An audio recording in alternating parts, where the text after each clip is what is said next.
From translation, NKJV New King James Version. This 37th day of the year. Today we are reading passages Leviticus 16 to 18. Leviticus chapter 16, verses 1 to 34. And the Lord spoke to Moses after the death of the two sons of Aaron, when they offered profane fire before the Lord, and died. And the Lord said to Moses, Tell Aaron your brother not to come at just any time into the holy place inside the veil, before the mercy seat which is on the ark, lest he die, for I will appear in the cloud above the mercy seat. Thus Aaron shall come into the holy place, with the young bull as a sin offering and a ram as a burnt offering. He shall put the holy linen tunic and the linen trousers on his body. He shall be girded with a linen sash and clothed with the linen turban. These are holy garments. So he shall bathe himself in water and then put them on. And he shall take from the congregation of the children of Israel 2 kids of the goats as a sin offering, and 1 ram as a burnt offering. Aaron shall offer the bull as a sin offering for himself, and make atonement for himself and his house. He shall take the 2 goats, and present them before the Lord at the door of the tabernacle of meeting. Then Aaron shall cast lots for the 2 goats, 1 lot for the Lord and the other lot for the scapegoat. And Aaron shall bring the goat on which the Lord's lot fell, and offer it as a sin offering. But the goat on which the lot fell to be the scapegoat shall be presented alive before the Lord, to make atonement upon it, and to let it go as the scapegoat into the wilderness. And Aaron shall bring the bull of the sin offering, which is for himself, and make atonement for himself and his house, and kill the bull of the sin offering which is for himself. Then he shall take a censer, full of burning coals of fire from the altar before the Lord, with his hands full of sweet incense beaten small, and bring it inside the veil. And he shall put the incense on the fire before the Lord, that the cloud of incense may cover the mercy seat that is on the testimony, lest he die. He shall take some of the blood of the bull and sprinkle it with his finger on the east side of the mercy seat. And before the mercy seat he shall sprinkle some of the blood with his finger 7 times. Then he shall kill the goat of the sin offering, which is for the people, bring its blood inside the veil, do with that blood as he did with the blood of the bull, and sprinkle it on the mercy seat and before the mercy seat. So he shall make atonement for the holy place, because of the uncleanness of the children of Israel, and because of their transgressions, for all their sins. And so he shall do for the tabernacle of meeting which remains among them in the midst of their uncleanness. There shall be no man in the tabernacle of meeting when he goes in to make atonement in the holy place, until he comes out, that he may make atonement for himself, for his household, and for all the assembly of Israel. And he shall go out to the altar that is before the Lord, and make atonement for it, and take some of the blood of the bull and some of the blood of the goat, and put it on the horns of the altar all around. Then he shall sprinkle some of the blood on it with his finger 7 times, cleanse it, and consecrate it from the uncleanness of the children of Israel. And when he has made an end of atoning for the holy place, the tabernacle of meeting, and the altar, he shall bring the live goat. Aaron shall lay both his hands on the head of the live goat, confess over it all the iniquities of the children of Israel, and all their transgressions, concerning all their sins, and put them on the head of the goat, and send it away into the wilderness by the hand of a suitable man. The goat shall bear on itself all their iniquities to an uninhabited land, and he shall release the goat in the wilderness. Then Aaron shall come into the tabernacle of meeting, shall take off the linen garments which he put on when he went into the holy place, and shall leave them there. And he shall wash his body with water in a holy place, put on his garments, and come out and offer his burnt offering and the burnt offering of the people, and make atonement for himself and for the people. The fat of the sin offering he shall burn on the altar.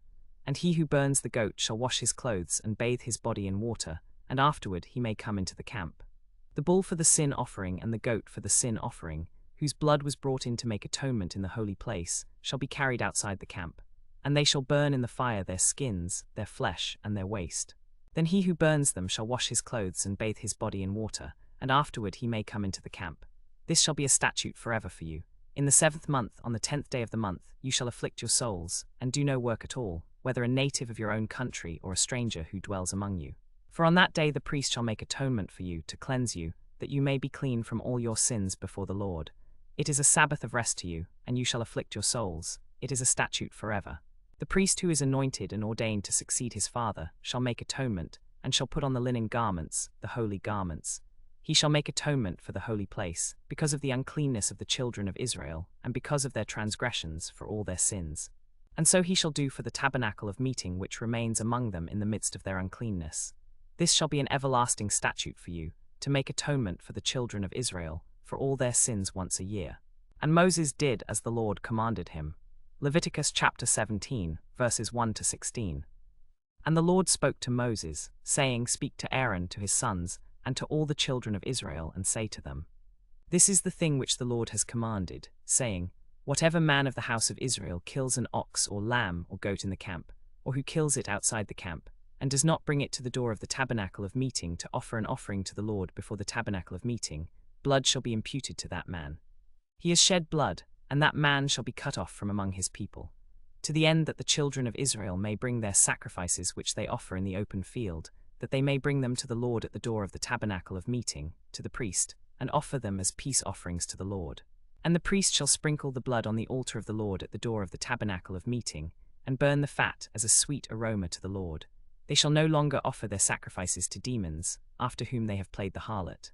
This shall be a statute forever for them throughout their generations. Also you shall say to them, Whatever man of the house of Israel, or of the strangers who dwell among them, who offers a burnt offering or sacrifice, and does not bring it to the door of the tabernacle of meeting to offer it to the Lord, that man shall be cut off from among his people. And whatever man of the house of Israel, or of the strangers who dwell among you, who eats any blood, I will set my face against that person who eats blood, and will cut him off from among his people. For the life of the flesh is in the blood, and I have given it to you upon the altar to make atonement for your souls, for it is the blood that makes atonement for the soul. Therefore I said to the children of Israel, No one among you shall eat blood, nor shall any stranger who dwells among you eat blood. And whatever man of the children of Israel, or of the strangers who dwell among you, who hunts and catches any animal or bird that may be eaten, he shall pour out its blood and cover it with dust, for it is the life of all flesh. Its blood is for its life. Therefore I said to the children of Israel, You shall not eat the blood of any flesh, for the life of all flesh is its blood. Whoever eats it shall be cut off. And any person who eats what dies of itself, or what is torn by beasts, whether he is a native or a stranger, he shall wash his clothes and bathe himself in water, and be unclean until evening. Then he shall be clean. If he washes his clothes and bathes himself in water, then he shall be clean. But if he does not wash his clothes or bathe himself in water, then he shall bear his iniquity. Leviticus chapter 18, verses 1 to 30. And the Lord spoke to Moses, saying, Speak to the children of Israel, and say to them, I am the Lord your God. According to the doings of the land of Egypt, where you dwelt, you shall not do, and according to the doings of the land of Canaan, where I am bringing you, you shall not do, nor shall you walk in their ordinances. You shall observe my judgments and keep my ordinances to walk in them. I am the Lord your God. You shall therefore keep my statutes and my judgments, which if a man does, he shall live by them. I am the Lord.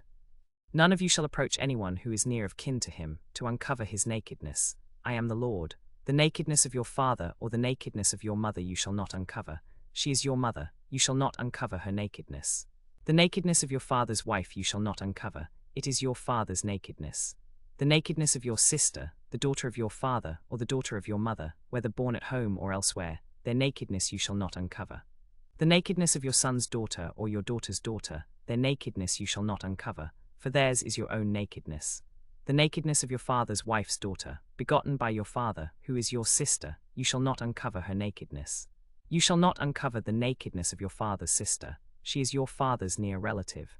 You shall not uncover the nakedness of your mother's sister, for she is your mother's near relative. You shall not uncover the nakedness of your father's brother, you shall not approach his wife, she is your aunt. You shall not uncover the nakedness of your daughter-in-law, she is your son's wife, you shall not uncover her nakedness. You shall not uncover the nakedness of your brother's wife, it is your brother's nakedness. You shall not uncover the nakedness of a woman and her daughter, nor shall you take her son's daughter or her daughter's daughter, to uncover her nakedness. They are near relatives, it is wickedness. Nor shall you take a woman as a rival to her sister, to uncover her nakedness while the other is alive. Also you shall not approach a woman to uncover her nakedness as long as she is in her customary impurity. Moreover you shall not lie carnally with your neighbor's wife, to defile yourself with her. And you shall not let any of your descendants pass through the fire to Melech, nor shall you profane the name of your God. I am the Lord. You shall not lie with a male as with a woman, it is an abomination. Nor shall you mate with any animal to defile yourself with it, nor shall any woman stand before an animal to mate with it, it is perversion. Do not defile yourselves with any of these things, for by all these the nations are defiled, which I am casting out before you. For the land is defiled, therefore I visit the punishment of its iniquity upon it, and the land vomits out its inhabitants. Thus you shall not eat anything with its blood. You shall not practice witchcraft, nor be a medium or a spiritist. You shall not uncover the nakedness of a woman and her daughter, nor shall you take her son's daughter or her daughter's daughter to uncover her nakedness. They are near relatives, it is wickedness. And if you do not do this, then you are bringing abomination upon the land which the Lord your God is giving you to possess. For whoever commits any of these abominations, the persons who commit them shall be cut off from among their people. Therefore you shall keep my ordinance, so that you do not commit any of these abominable customs which were committed before you, and that you do not defile yourselves by them. I am the Lord your God.